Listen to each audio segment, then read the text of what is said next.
Namangan kanaliga Gentra avtomobili tushib ketdi. Salom do'stlar, kanalda yangi bo'lsangiz obuna bo'lishni unutmang.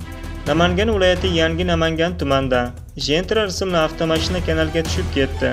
Bu haqda Favqulodda vaziyatlar boshqarmasi ma'lum qildi. Ma'lum qilinishicha, kecha 11-may kuni soat 21:12 da viloyat Favqulodda vaziyatlar boshqarmasiga Yangi Namangan tumani mahallasi hududidan oqib o'tuvchi Katta Namangan kanaliga Gentra rusumli avtomobil haydovchisi boshqaruvni yo'qotishi oqibatida tushib ketganligi haqida xabar kelib tushgan.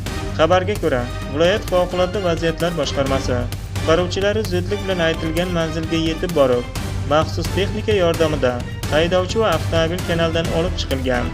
Hodisa sodir bo'lgan vaqtda haydovchi o'zining xavfsizligi uchun avtomashinasining ustiga chiqib olgan. Hodisa oqibatida hech kim tan jarohat olmagan, deyiladi xabarda. Sizlarga bugun yetkazmoqchi bo'lgan xabarlar shu edi. Salomat bo'ling. Bizni kuzatishda davom eting.